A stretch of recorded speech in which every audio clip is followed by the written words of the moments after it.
Recentemente eu coloquei aqui no nosso canal um vídeo titulado como perder o medo de fazer exame de faixa, né? Eu falei sobre o primeiro exame de faixa. E aí, num comentário, teve um comentário bastante interessante que eu quero falar para você aqui também. Eu vou debater sobre esse comentário e vou contar uma história particular minha, que isso tenho certeza que pode te ajudar e muito nessa tua jornada dentro das artes marciais. Esse assunto especificamente, ele não é necessariamente voltado para o taekwondo, e sim qualquer arte marcial que tenha exame de graduação, que tenha exame de faixa, né? Que, vamos lá, abre aspas. Só lembrando, tá? O que eu vou comentar aqui no vídeo é sempre a minha opinião baseada na minha experiência de taekwondo, na minha experiência de vida. Não é verdade absoluta, tem gente que pensa diferente e tá tudo bem. Eu preciso falar sobre isso aqui no vídeo sempre, porque senão vai vir um monte de gente aí falando que não é assim, que não é assado, e fica aquela lenga-lenga e eu não tô suportando mais lenga-lenga. Mas vamos lá. Comentário do Antônio, tá? Tava pesquisando coisas relacionadas às artes... Abre aspas, tá? Abre aspas. É um comentário do Antônio. Tava pesquisando coisas relacionadas a artes marciais e encontrei esse vídeo. Quando criança, eu fazia karatê Shotokan e parei na faixa vermelha. Foi justamente o medo de errar e falhar nos exames que me fizeram desistir. Já se passaram mais de 10 anos e hoje, quando eu penso nisso, só me vem o arrependimento por ter feito a péssima escolha. Imaginando o quão longe e evoluído eu já estaria se tivesse conseguido superar o medo. Agora eu estou pretendendo voltar e não parar mais. Basicamente, o que eu estou querendo dizer a respeito desse comentário? O medo, ele é importante, ele é fundamental para que a gente tenha segurança, para que a gente tome cuidado e com que a gente faça pensamentos acerca de uma possível consequência de alguns atos. Isso é importante. Então a gente se policia, a gente se prepara, a gente estuda o cenário, o contexto envolvido naquela situação, seja no exame de faixa, seja quando você vai enfrentar um medo qualquer na tua vida. Coloca nos comentários aí um medo que você tenha. Eu, por exemplo, medo assim, eu tenho medo do quê? Eu já tive muito medo de me expor. Hoje eu tenho um canal no YouTube. Então foi um enfrentamento. Eu sempre fui uma pessoa muito tímida quando eu era criança. Meu primeiro emprego, eu era gago, e tinha a língua presa. E o meu primeiro emprego foi como suporte de telemarketing. Pois é. Então, foi o medo, né? Eu tive que encarar aquela situação. E isso faz parte da evolução humana, né? Da evolução da espécie como um todo, né? E aí, o Antônio, né, que comentou e fez esse comentário, ele perdeu muitos anos. Ele não se referiu ali em quantos anos ele perdeu, né, entre aspas, na vida dele por causa do medo nessa relação de artes marciais. Agora eu vou contar um caso meu particular. Não foi por causa de medo, mas eu fiquei postergando, né, fiquei procrastinando algumas coisas por conta de... Não é medo, mas eu vou te explicar. Eu comecei a treinar taekwondo em 1990, ou 90 ou 91, eu nunca lembro. Eu tinha na época mais ou menos 10 anos de idade. E aí eu comecei no Rio de Janeiro e fui fazendo os exames de faixa, né? Demorei 8 anos, em 8 anos aproximadamente, 7 anos na verdade. Em 7 anos eu cheguei da faixa branca até a ponta preta. A ponta preta, para quem não sabe, é o primeiro GUB, é a primeira faixa antes da preta, ou seja, é o candidato à faixa preta. Então, nos anos 2000, aproximadamente, eu já era a ponta preta. E aí o que aconteceu? Eu tive uma dificuldade e não encontrei. Na época eu não estava muito afim de participar de competições, eu nunca gostei muito de competição, acho importante, como eu sempre falo aqui, mas não é a minha praia, não sou focado nisso. Já participei de inúmeras competições, quem me acompanha há mais tempo já viu ali algumas publicações que eu fiz a respeito disso. Porém, não é algo que me chamava atenção. E outra coisa que me chamava atenção era, quando eu era ponta preta, eu me preparei 2 anos mais ou menos, 1 ano e meio a 2 anos treinando frequentemente, em mais de uma academia inclusive, na época lá no Rio de Janeiro. E aí em 2002 eu fiz o exame para primeiro Dan, no Rio de Janeiro ainda. E aí, a partir daí, eu comecei a ficar com um pouco de receio. O meu medo, ele era talvez o medo da responsabilidade. Eu não tinha medo de fazer exame de faixa, eu sempre me preparei muito bem, eu sempre tive isso comigo, eu sempre estudei bastante quando eu me candidatava a fazer alguma coisa, eu sempre me preparava bastante, e até hoje eu sempre me preparo antes de fazer alguma coisa, até algumas pessoas até falam que eu me preparo mais do que precisaria, que isso eu vou perdendo um pouco de tempo, mas enfim, é a minha forma de pensar. Mas quando eu cheguei à faixa preta, né, que eu já tinha 18 anos, 20 anos na época, não me lembro, e aí eu senti aquele impacto daquela responsabilidade.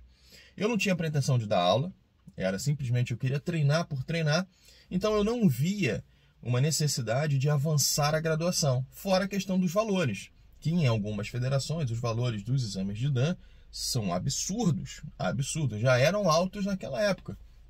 Imagina nos dias atuais, né? Meu exame hoje para quinto Dan, em algumas federações, vai sair em torno de R$7.000, só com certificados nacionais, nem certificado Cookie One e nem nenhum outro certificado internacional estão incluídos, né, nesse valor. Então, para mim é um absurdo.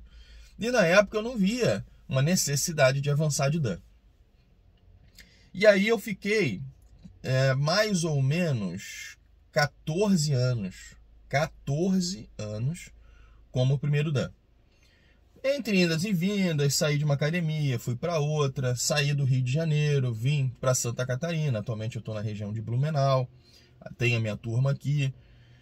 E aí eu comecei a ver novamente uma oportunidade, uma necessidade de avançar de Dan em mais ou menos em 2012, 2013. Ou seja, 10 anos atrás, né? Mais ou menos 10 anos atrás. Eu me mudei para Blumenau em 2008, fiquei um tempo sem treinar aqui, em Blumenau, porque eu tinha dificuldade de encontrar uma academia. Mas aí quando eu encontrei a academia, veio, né? Eu já era mais maduro, eu já morava em outro estado, saí das asas, né? Do suporte dos pais e vim, né, morar sozinho, na verdade com a minha atual esposa. Enfim, o meu cenário, o meu contexto, ele mudou um pouco. Um pouco não, mudou bastante, né? Então eu passei a ver o taekwondo de uma forma diferente, não apenas como aluno, mas sim como um potencial, um possível professor. E aí aquela vontade de fazer exame de faixa voltou, né? Voltou forte mesmo. Conheci o mestre Alexandre Coelho, que é meu mestre aqui de Santa Catarina, inclusive tem um canal no YouTube, se você não acompanha, procura aí Mestre Alexandre Coelho dos Santos, é um canal sensacional a respeito de história do taekwondo, ele é um pouco diferente do meu canal, eu costumo dizer que eles se complementam, mas é bem bacana o conteúdo do canal dele, já fica aí a dica para você se inscrever. Quando você acessar o canal dele lá, já bota um comentário dizendo que veio do canal do Mestre Felipe. Enfim, aí com ele, em 2013, se eu não me engano, 12 ou 13, agora eu não me recordo, eu fiz o exame de faixa para segundo Dan. E aí ele, né, ele conseguiu, ele solicitou para mim, ele é um mestre certificado da Cookie One, ele solicitou o certificado da Cookie One, que na época então eu também não tinha, no Rio de Janeiro, fiz exame para primeiro Dan e não tinha certificado da Cookie One, nenhum internacional. Graças a Deus eu tinha certificados nacionais, né, que eu consegui comprovar a minha graduação. E aí, em 2012 ou 13, se eu não me engano, fiz para segundo Dan. 2 anos depois, fiz para terceiro Dan. 3 anos depois, fiz para quarto Dan. Então, fazendo uma matemática básica, em 14 anos que eu fiquei sem fazer exame de faixa, eu poderia, se eu tivesse continuado, hoje acredito que eu estaria indo para o 7º Dan, de repente até o 8º Dan, matematicamente falando, né? Claro, matematicamente falando, são diversos outros requisitos que, ao meu ver, são importantes para um mestre se tornar grão-mestre, né? Acima de 7º Dan. Acredito que eu já estaria preparado para isso, mas enfim, não é o foco desse vídeo. Então, se tem uma coisa que eu me arrependo, foi justamente de ter medo de continuar fazendo os exames de faixa quando eu era do Rio de Janeiro. E eu não iria perder, entre aspas, né, esse tempo de 10, 12, 14 anos sem fazer exame de faixa. E isso serve para qualquer coisa da vida, porque o tempo não volta. A coisa mais importante que você tem na tua vida é o teu tempo. O tempo não volta. Então você precisa sempre projetar, planejar muito bem o que você vai fazer com o seu tempo. Você está investindo o seu tempo em alguma coisa ou você está perdendo o seu tempo com outra coisa?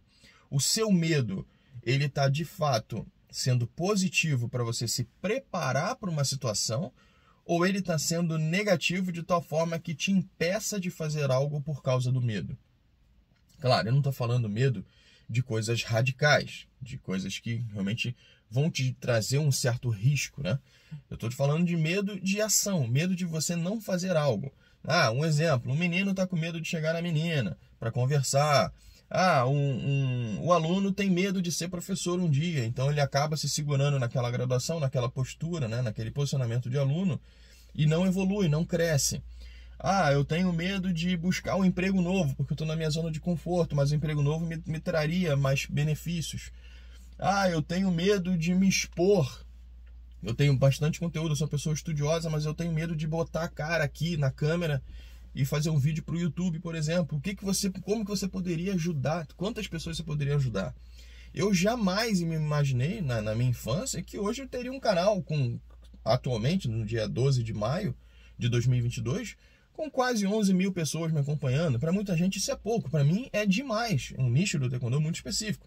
O Instagram, a mesma coisa. Minha rede social lá, vizinha, ela tem quase 17 mil seguidores, né? Até mais pessoas do que aqui. A minha página do Face tem mais de 15 mil pessoas acompanhando também. Então, às vezes, eu fico assim, eu fico assustado. Pô, cara, eu tô vendo, simplesmente eu tô sendo influenciador de muita gente. E eu assumo a responsabilidade de influenciar, mas de uma forma positiva. Você não vê eu influenciando coisa errada aqui no canal. Claro, coisa errado e certo, ele é relativo de acordo com cada um, né? Mas o meu objetivo é sempre tentar ensinar, passar a experiência que eu tive. Então, para resumir todo esse comentário, cara, se você tem medo, em frente. O medo é real, é algo que vai colocar sua vida em risco, é algo que vai colocar sua integridade física em risco. Aí você tem que calcular as consequências dos recursos que você tem. Não é. É um medo apenas, é um medo psicológico. Não tem nenhum risco envolvido, como era o meu medo de fazer exame de faixa. Eu tinha medo de fazer exame de faixa porque eu não sentia que eu era preparado para aquilo. Eu não estava sendo preparado para aquilo. E aí eu tinha medo. Pô, eu vou ser um segundo dan, aquele status era muito alto para mim. E aí eu fiquei na minha zona de conforto. Quando eu decidi deslanchar, sair da minha zona de conforto, aí foi quando eu decolei. Aí as coisas começaram a acontecer na minha vida dentro do taekwondo. Hoje eu estou aqui em Blumenau, feliz da vida, com uma turma maravilhosa. Tenho esse meu canal no YouTube que você está assistindo aqui, que eu acompanho, que muitas pessoas me acompanham, que eu ajudo bastante gente, recebo comentário de todo lugar que você possa imaginar. E isso sim é uma coisa boa. Então você precisa focar nas coisas que você pode contribuir e não simplesmente sugar. Conhecimento não ocupa espaço. Eu sempre falo isso. Conhecimento não ocupa espaço. Então aprende, mas ensina. Porque também se você aprender e guardar para você para sempre, você vai ser um inútil. Você precisa repassar isso, né? E até por isso que eu dou aula. Eu não dou aula por necessidade de taekwondo, eu dou aula porque eu quero dar aula, porque eu gosto de dar aula, porque eu gosto de estar aqui falando para você, ajudando você. Eu gosto de estar na minha academia, ajudando os meus alunos a evoluírem, a terem uma vida mais saudável, coisa que talvez não teriam se não tivesse no taekwondo. Claro que existem outras modalidades que também levam para esse caminho, outros professores, outros mestres que levam para esse caminho, e a esses mestres os meus sinceros agradecimentos por vocês realmente ajudarem, né, a pessoa, guiarem os seus alunos numa trajetória honesta, numa trajetória correta das artes marciais. Que arte marcial não é violência, arte marcial é um estilo de vida, né? Então, acho que isso é bem importante. Para resumir, não perca mais tempo. Se você tem algum medo psicológico que te coloque em risco de vida, beleza, calcula e vê o que dá para ser feito. Agora, se o medo é apenas psicológico, o medo de você evoluir, o medo da evolução é algo realmente preocupante. Se você não conseguir sair dessa área de conforto, dessa zona de conforto sozinho, aí eu sugiro que você procure um profissional na área, né? Um psicólogo, um coaching, um psiquiatra, seja lá o que for, que vai te ajudar a você destravar esse teu medo. O medo, ele é importante, porém tem que ter um balanceamento. Enquanto ele te trava, não é legal. Enquanto ele te prepara para você ter confiança no que você vai fazer, aí sim é bacana. Beleza? O vídeo de hoje fica por aqui, foi só uma reflexão mesmo. Não se esqueça de se inscrever no canal, acompanhar aqui os nossos vídeos. Se você quiser contribuir de alguma forma para o canal, tem a parte de membros. Aqui embaixo vai ter um Seja Membro, clica ali e aí tem umas opções com valorzinho mensal irrisório para muita gente. Você pode ajudar a gente a alcançar cada vez mais pessoas e ter cada vez mais condições de trazer conteúdo bacana aqui para você. Te vejo no próximo vídeo. Grande abraço.